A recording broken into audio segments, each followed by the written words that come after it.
Good morning, everybody. We are in the middle of the introduction to English speech sounds, which is a part of modern English structure, paper number 9, semester 5 of BA third year. We are dealing with the intonation of English expressions. We describe that intonation is the change of the pitch that we observe when we are uttering the sentences. Sometimes the pitch of the voice goes up and sometimes the pitch of the voice goes down. Pitch is the number of times the vocal cords vibrate per second. We already said that the pitch of the voice is slightly at the higher level for the women and slightly at the lower level for the men. It refers to the patterns of variation of the pitch in human voice, which also is called as the tone or tune that is used in utterances. For intonating an utterance, we discussed the following 4 steps.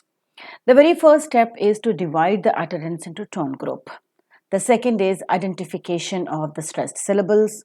The third is identification of the nucleus or the tonic syllable within the utterance, and then choosing the appropriate tone or tune to the nucleus. The tone group is also called as the sense group or the breath group, and we define the tone group as a short utterance that can be uttered without stopping for breath.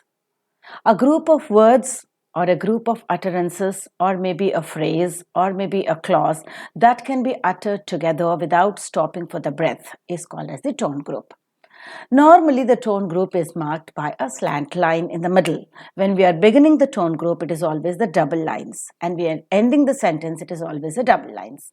In between, if we have to stop or take a pause, we mark it with a single slant line.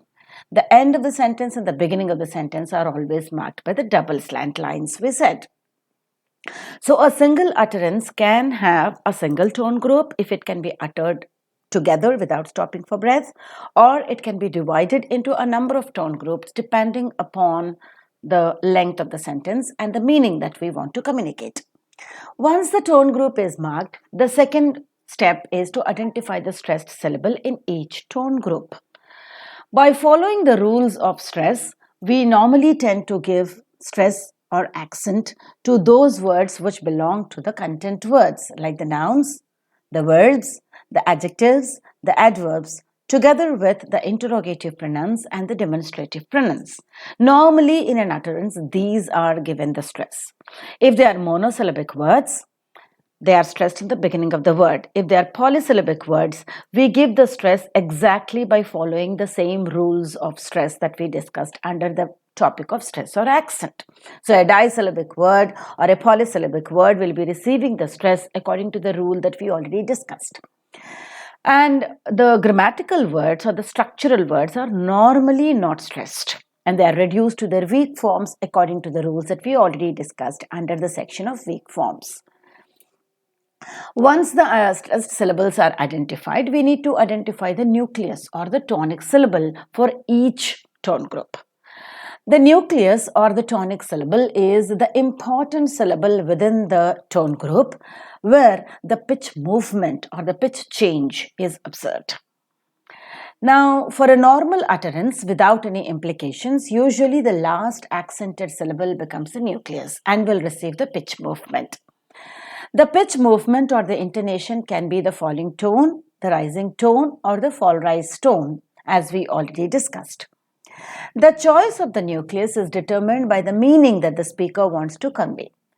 And as we talked in the previous video, any accented syllable within the tone group can become the nucleus.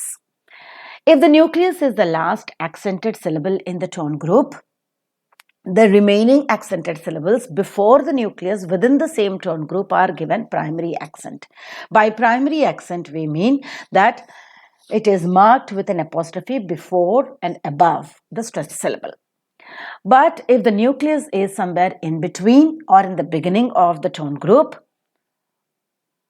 all the other accented syllables are secondarily marked, which would mean that that is indicated by an apostrophe before and below the stressed syllable, where the accent or the intensity with which we uttered the syllable would not be as we see in the primary accent. So the choice of the nucleus is determined by the meaning that the speaker wants to communicate. Any accented syllable in the tone group can become the nucleus according to the sense and meaning the speaker would want to communicate. Normally, we tend to indicate the identification of the nucleus by underlining that word. Today in this video, we shall talk about choosing the appropriate tone, which is the fourth step. Once the nucleus is identified, the nucleus is to be given the appropriate tone, like the falling tone, rising tone, or the fall-rise tone. In English, we have fixed places where the falling tone is used and the rising tone is used. The fall-rise tone is normally used for the ironical or sarcastic expressions. Today in this video, let us talk about where to use the falling tone.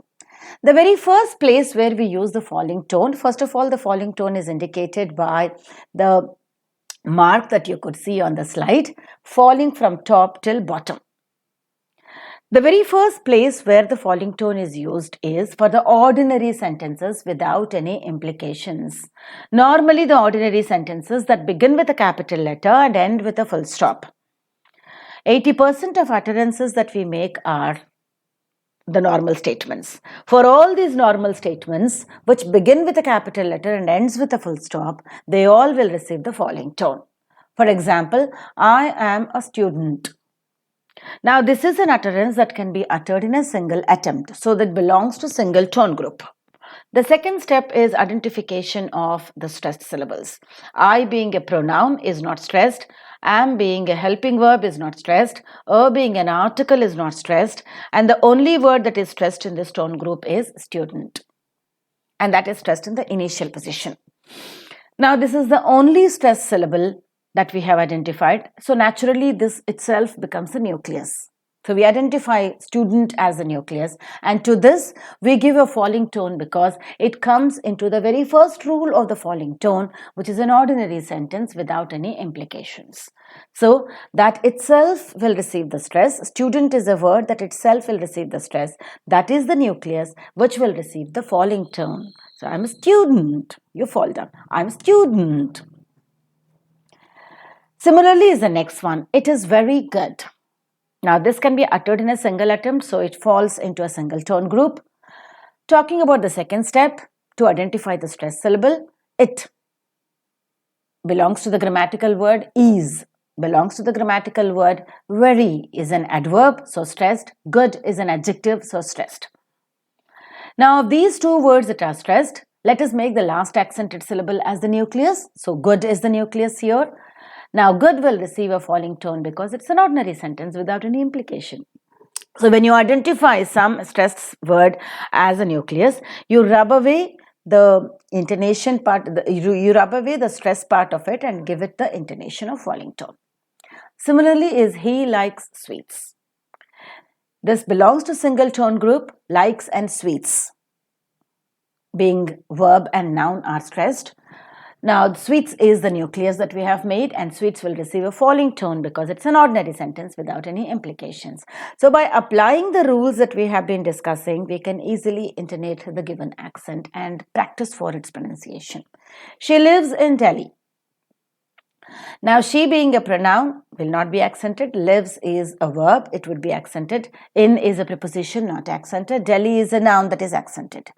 The entire utterance can be said in a single attempt. So, it belongs to a single tone group. Now, lives and Delhi are accented. The last accented syllable will be the nucleus. So, that will receive a falling tone because it belongs to the very first rule of ordinary statements without any implications. So, 80% of the utterances that we make in English would be ordinary sentences without any implications, and they all will receive the falling tone. The second place where we receive the falling tone is WH interrogative sentences which are said in a neutral and matter-of-fact way. Look at the examples. What are you doing? All interrogative pronouns are accented. So, what is accented? Doing. Being a verb is accented. Are is a helping verb, it's not accented. If doing is the nucleus, that will receive a falling tone. What are you doing? You fall down. Similarly is, where did he go? For go, you fall down. What's the matter? You fall down. Who is this man? You fall down. So who is accented? Man is accented. And all these expressions are belong to single tone group. The third place where you could find the falling tone is in all commands that we make during the speech. Don't talk. Now here don't is receiving the accent because it is a combination of do plus not. Though do is a helping verb, it is combining with not, which is an adverb, to form a contracted form. So all such contracted forms with not will receive the accent because it is dominated by the negative particle, which is an adverb. So don't talk. Shut the door. Shut the door. Take it away. Now away is a disyllabic word, and following the rule of stress, we mark it at the second syllable, way. So away. Stand up. Stand up. You fall down. So for all commands, we tend to fall down. Similarly, for all exclamations, we tend to take the falling tone. How beautiful. Wow. You fall down. Excellent. What a pity. Now all these are exclamatory sentences belonging to a single tone group, and as you could see, the adjectives, if alone used, will be accented and will be given a falling tone, or if they are with WH words, the WH word as well as the adjective will receive the stress, and the last accented syllable will become the nucleus for receiving the falling tone because they belong to the exclamations. Similarly, the falling tone is used for all question tags, where the speaker expects the listener to agree with him. The book is interesting, isn't it? Now it has got two tone groups. The book is interesting. You take a pause. So a single tone group is marked, isn't it? It freaks up. In both the cases, so each tone group will have a nucleus and the pitch change. Nucleus being shown and intonation being shown. The book is interesting. If this belongs to one tone group, book is a noun and hence accented. Interesting is an adjective that is accented. Now that belongs to the ordinary sentence, so it will receive a falling tone. The book is interesting. Now, isn't it is the tag that we are using, which belongs to the second tone group in the same sentence. If it receives a falling tone, we expect the speaker expects the listener to agree with him.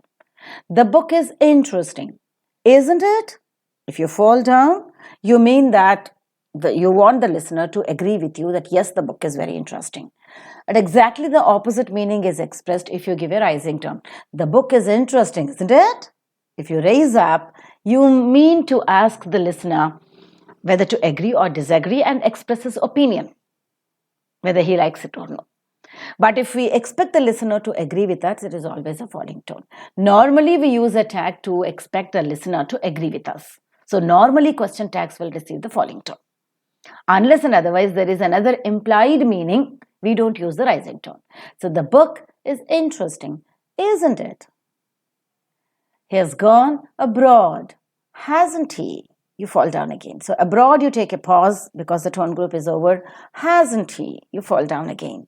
So the falling tone is given to the question tags, which normally expect the listener to agree with the speaker.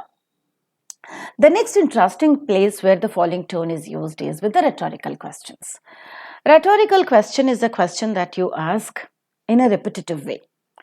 Wasn't that a beautiful question, or wasn't that a difficult question? Yes, it was a difficult question, is what is the answer that you want to get from the listener. Isn't he kind to her? You expect the listener to say, yes, he is kind to her. So rhetorical question is a question that is asked to get a repetitive answer, agreeing with him. So whenever you are using a rhetorical question, you obviously will fall down. Wasn't that a difficult question? Single tone group. Wasn't is stressed because it has got the negative particle, adverb not. Difficult, adjective, question, noun. So these are accented. Wasn't that a difficult question? Now, wasn't that a difficult question? When you are speaking, what is heard as a higher peak is wasn't, difficult, question. So they are stressed. The rest are reduced to their weak forms. Isn't he kind to her?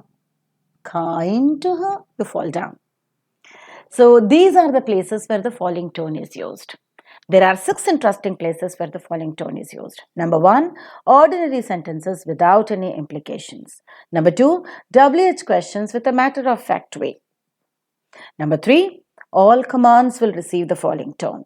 Number 4, all exclamations will receive the following tone. Number 5, the question tags where the speaker wants the listener to agree with him or her will receive the following tone at both the places. The main question also, at both the tone groups, the statement as well as the tag. Both the places it is falling tone. And the last interesting place where the falling tone is used is with the rhetorical questions, which expect an answer of the repetition of the sentence. Wasn't that a difficult question? Yes, it was a difficult question. Is the answer that is expressed where the entire statement is repeated. That's why it is rhetorical. Isn't he kind to her? Yes, he's very kind to her, is what we expect. So in such cases also the falling tone is used. Almost 90% of utterances are covered here. The ordinary sentences, WH sentences, commands, exclamation and question tags. All are covered here. In the next video, we shall see as to where we should use the rising tone. Thank you very much for being a part of this video. Bye for now.